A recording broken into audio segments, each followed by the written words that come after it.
Well, got everything done. Time to go on in the house. It's been a wonderful day out here. Kitty crew's all fed. They've had their treats. Woo, it's just been marvelous. 70 degrees. Clear blue sky. Couldn't beat it. Now I'm done for the day.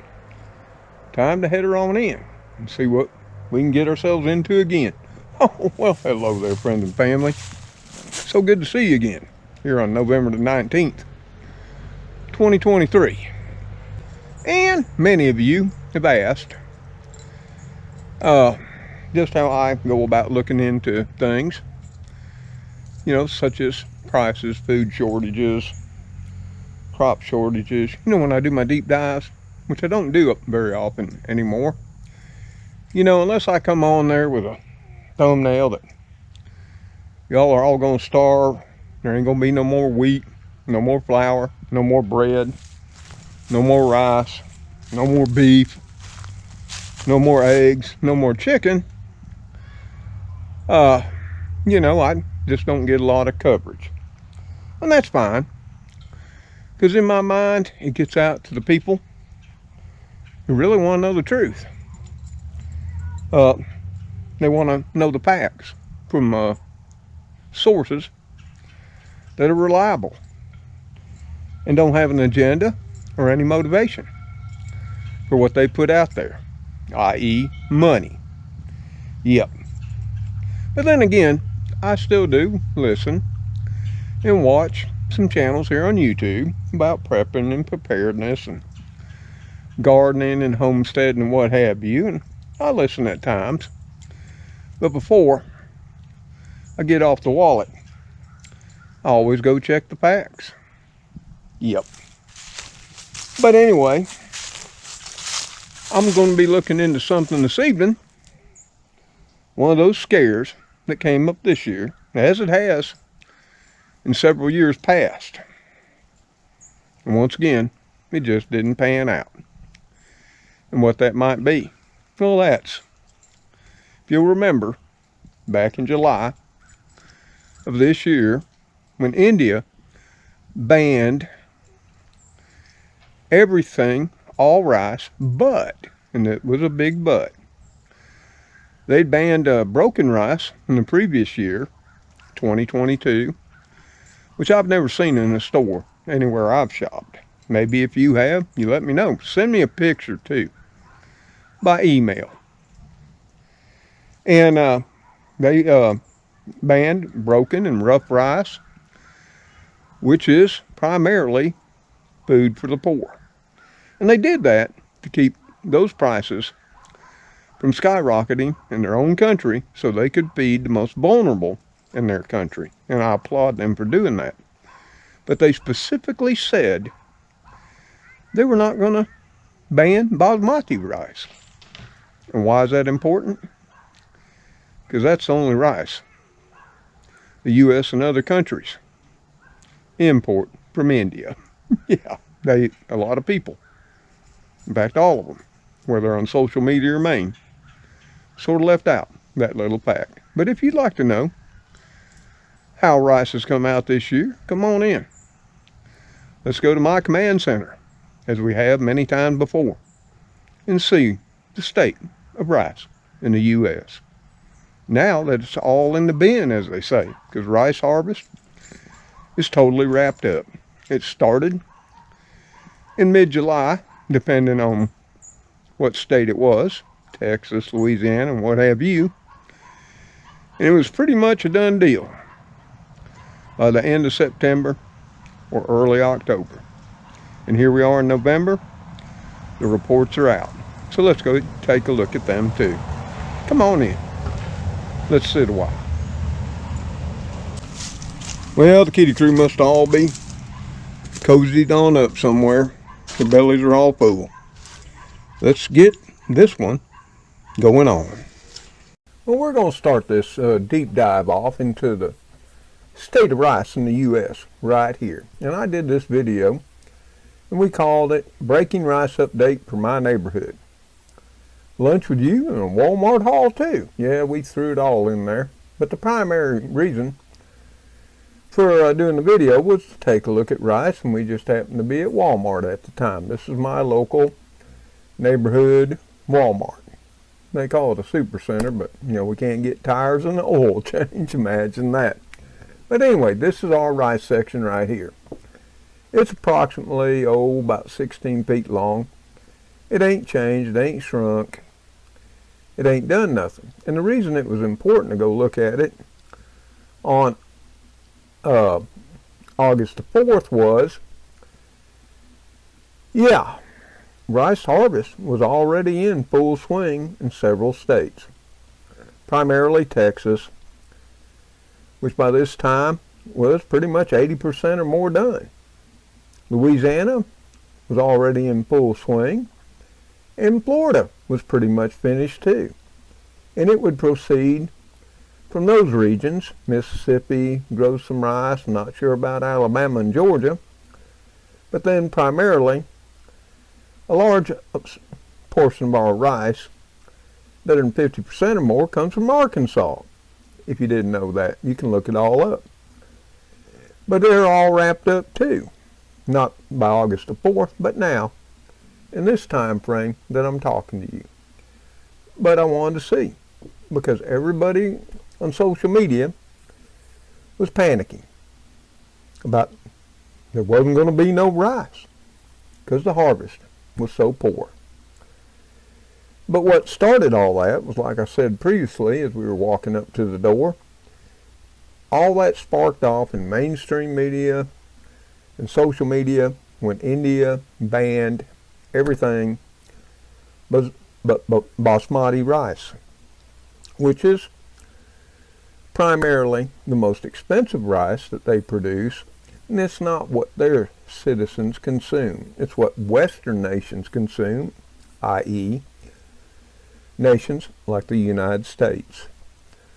Poor countries, they import the broken, rough rice and the lower quality rices, which is what India banned. And I already knew that from their ban in 2022 when they banned broken rice. I've never seen broken rice in any store I've ever shopped in all my entire life. Now it may be in ethnic type stores, Asian or Indian, Pakistani or what have you.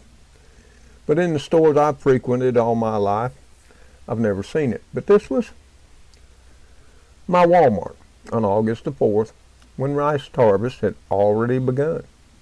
And I also knew at this point what the ending stocks were for the US too.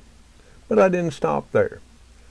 I went to my other shopping choice that I have within convenient driving distance here in my little small town in the deep south of Alabama. I went to Superfoods. And here's the rice section at Superfoods. And this video was taken on August the 19th. Texas was a wrap. So was Florida.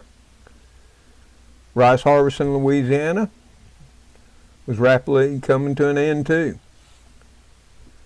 And then, like I say, it proceeds on and travels north to Arkansas and whatever states might produce rice as well. And then there was California, which, if you didn't know, had a very poor rice harvest in 2022. In fact, because of the drought, California, which produces primarily medium and short grain rices, not that long grain we all pick up to put in our stockpiles, they had an 80% reduction in their rice yields because of drought. And what you'll find out today is that's not the case for 2023. But this is Superfood's small rice section. It's never shrunk, it's never grew any bigger. It's always been the same. You're not going to find 20-pound bags, 10-pound bags, or 100-pound bags here, because primarily in my little small town in the deep south of Alabama, rice just isn't a big thing that we all consume on a daily basis. It may be different in your area. And here's something else I'll say about wherever you may shop, whether it's in the U.S. or another country. This may not pertain to what you've seen in your areas. You may have seen shortages. You may have seen times when there was no rice on the shelf. But after what I tell you tonight, you might be questioning those places you shop as to why that's so. And at the end of this video, I'll tell you a few secrets about the retail marketing of not only commodities, but groceries too. But let's get into the facts of how the rice harvest all came to an end in the U.S. So the first place we're going to start is right here at the USA Rice Federation. Yeah, it's the marketing and trade group for all the U.S. rice grown in the U.S. all around the country. It's like they say here, Rice Country USA. Rice harvest is wrapping up in southwest Louisiana, west of Houston, and Texas. Ideal weather facilitated rapid rice harvest in the region, with little or no rainfall interfering with operations since harvest began in mid-July. See, that's why me going to Walmart and Superfoods was so apropos. This is just the opposite of last year, when it seemed to rain every day as soon as the combines hit the fields. And this article was actually put out by the Rice Federation on August 15th. Dr. Ronnie Levy, rice specialist with the Louisiana State University Ag Center, estimates harvest at 80% completed. In southwest Louisiana, yields are predicted to be above average. To be average to above average across the region. So it appears that the extended high temperatures as rice matured did not have a significant impact on yields, at least on most of the earlier planted fields. Imagine that. That's not what we were told by our favorite talking heads. John Morgan with Supreme Rice Mill reported that they took in 3 times more rice in July than ever before. Oh, wow. That's not what we were told either. Morgan also said that as of August 14th, Supreme had taken in more green rice than their previous record, which included first and second crops. Some fields harvested in the last few days have shown lower yields, especially medium grains. Remember, we primarily buy long grain. Milling yields are down significantly in the southwest Louisiana, probably due to extended periods with very high nighttime temperatures and the fact that a significant amount of rice was harvested at low harvest moisture. Moisture in the grain, whether it's rice, wheat, corn, or what have you, determines mathematically how many bushels or hundredweight per acre you have. Yeah, it's the difference between weight and volume calculation. It's just a measurement, and that's all it is. So there you have it. Louisiana, which is one of the larger rice producers, albeit smaller than Arkansas, was seeing an average to above average harvest right here. And they said here in Texas, estimates are 75 to 80% harvested west of Houston, 50% in the eastern zone. Yields appear to be good in both regions. And milling yields, while down, don't appear to be as impacted as in Louisiana. So, if you'll remember what mainstream media put out and what social media got a hold of was because of the drought that Texas had saw, you know, the rice crop was decimated. Yes, it was. And I just thought this was rather important to know, because these are the people. This is the federation that is part of all the rice growers in the U.S. And here's another one. Hunter Bowman, Mississippi rice specialist, is not aware of any rice harvests there, but expects some harvested late this week or early next week. See, Mississippi hadn't started theirs. Justin Chapeka, Missouri rice specialist, says that rice harvest will begin there in about 2 weeks. You see how it goes further north as the season progresses on? California rice harvest will begin in late September or early October.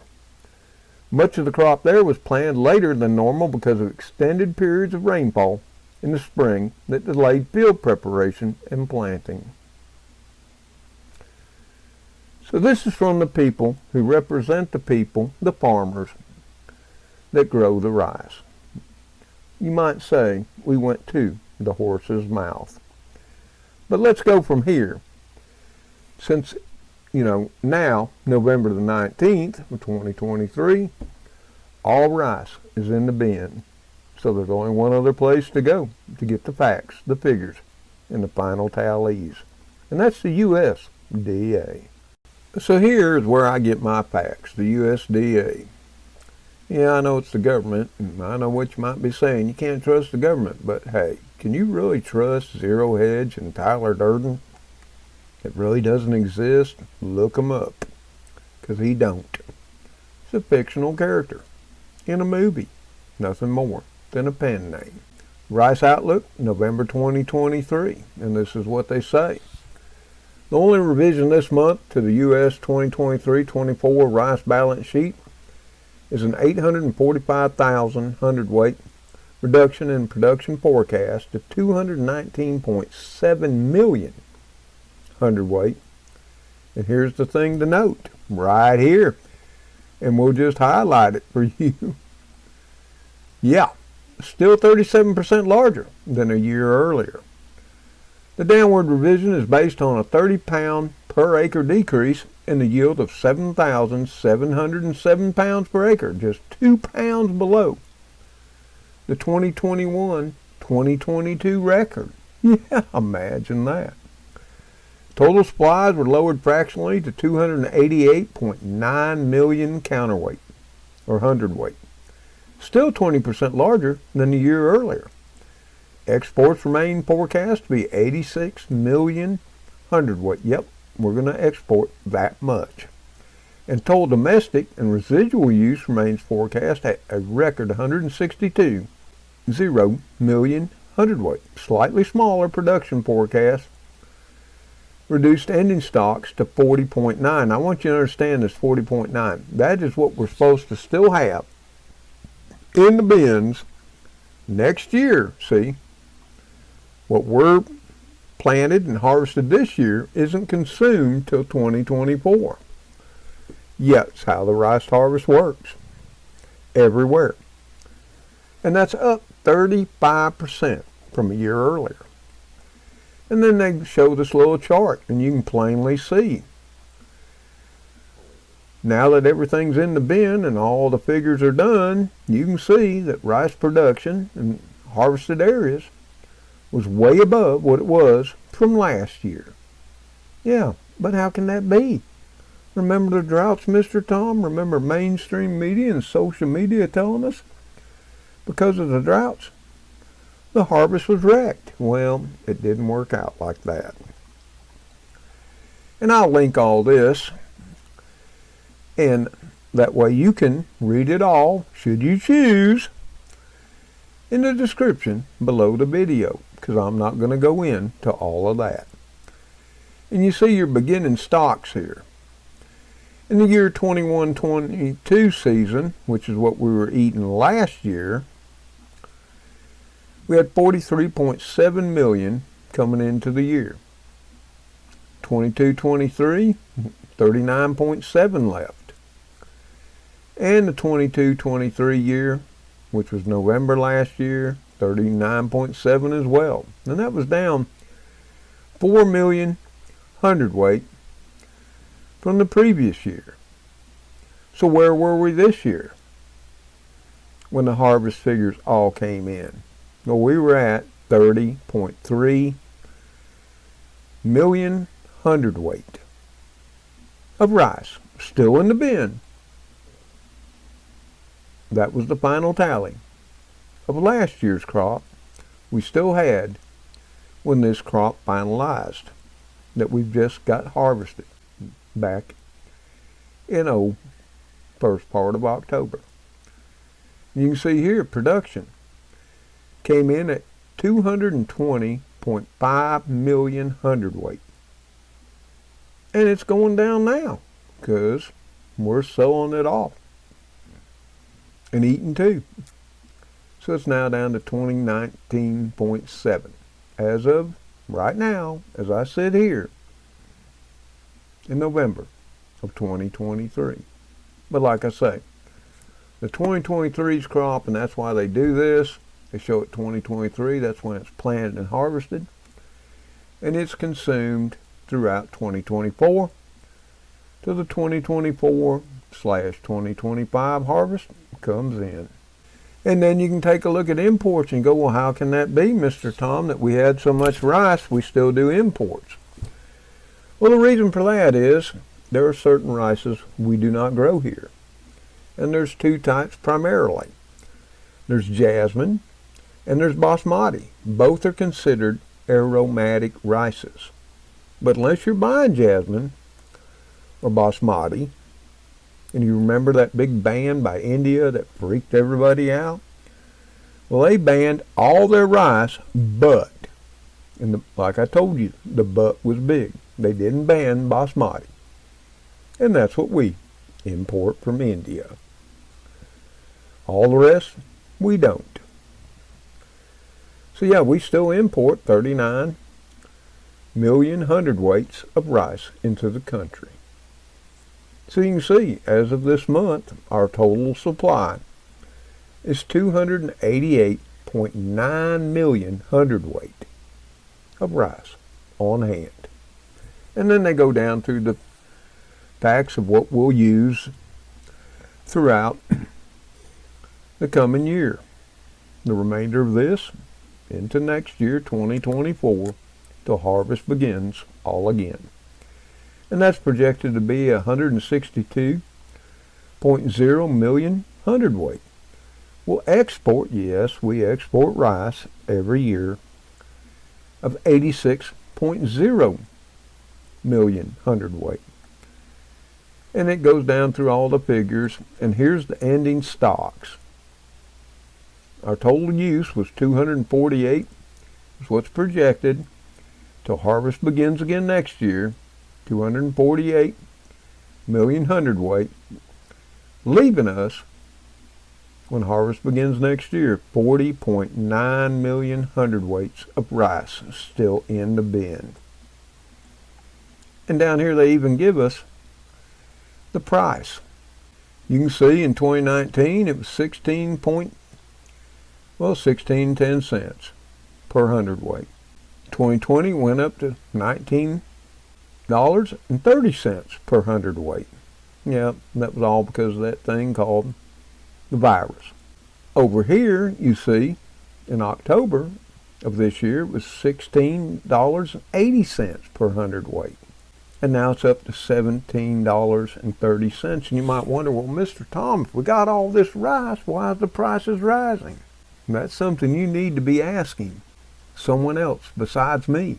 Your local retailers, your big box stores, and maybe those people that tell us every election year they really care for us too.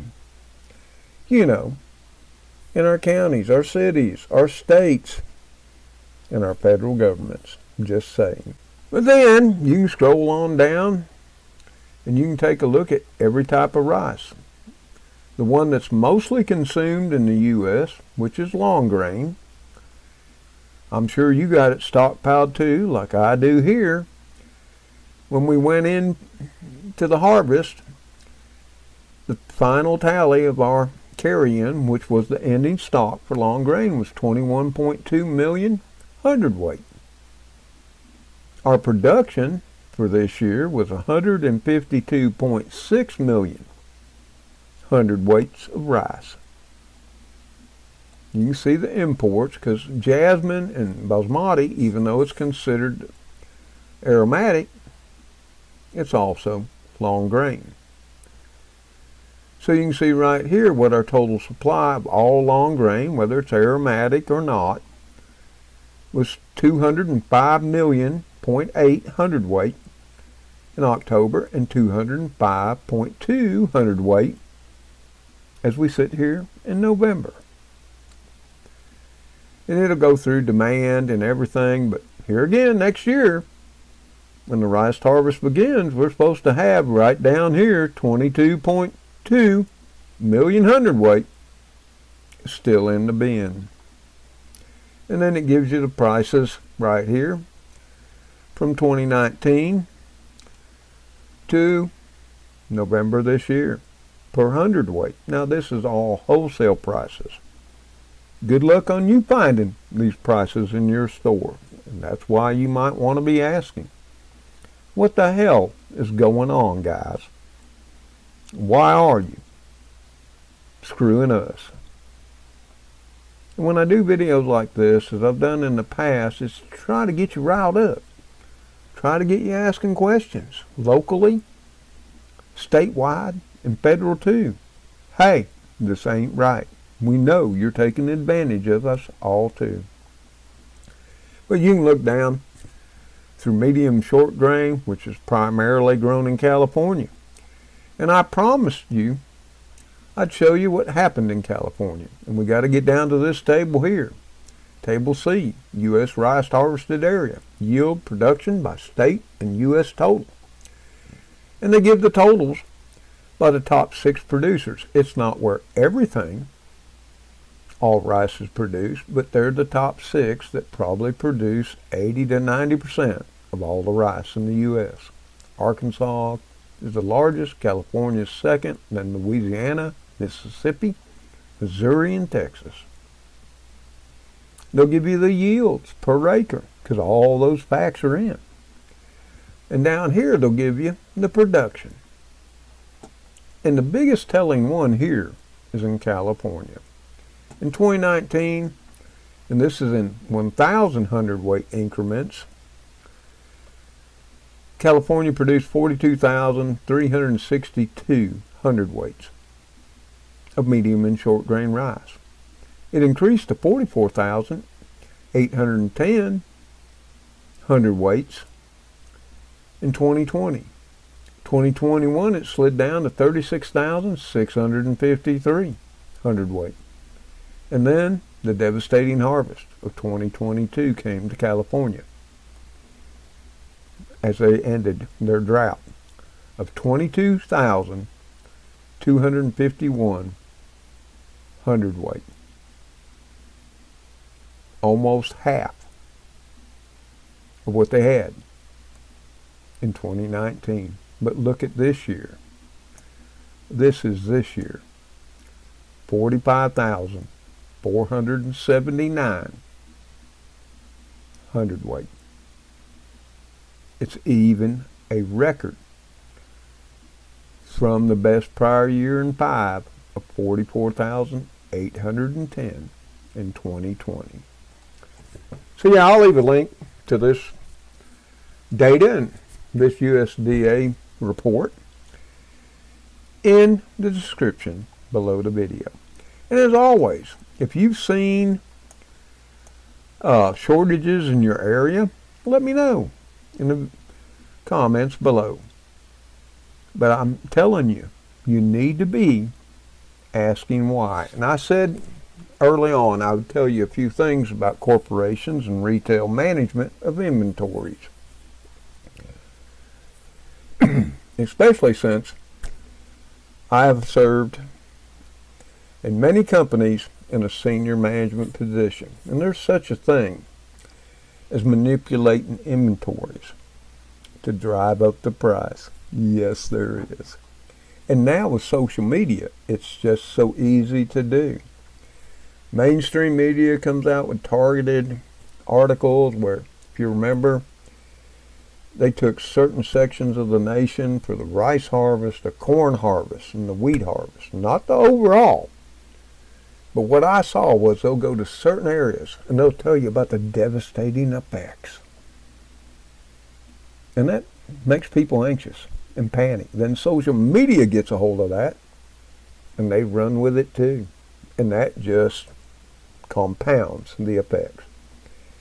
Every corporation employs, hires, and maintains a bunch of folks that their only job is to keep an eye now on social media.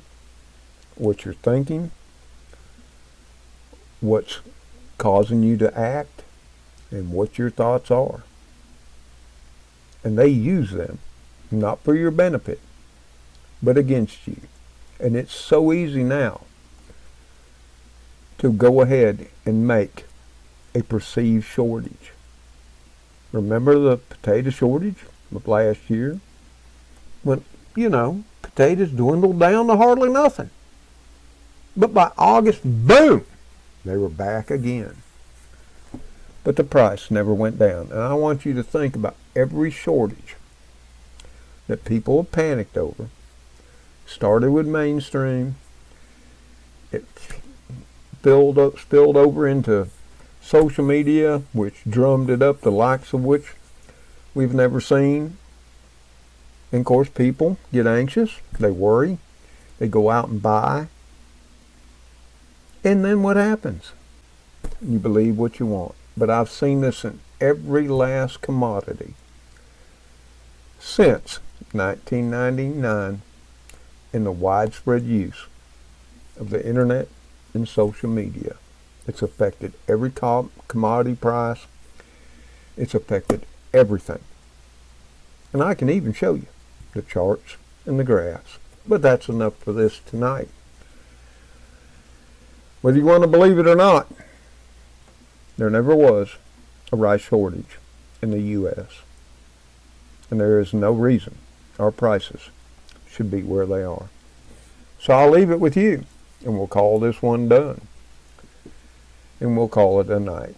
And wherever this finds you, and I hope you made it this far, because you're the best of our community and all of us. And I'd like to thank you for tuning in tonight for another deep dive in Mr. Tom's Neighborhood. So until the Kitty Crew, Spooky, Speedy Cleo, sometimes Heathcliff, and Major Fluffy Muffin too, and the Princess Gracie who's sitting in my lap. See you on that next episode and video of Mr. Tom's Neighborhood.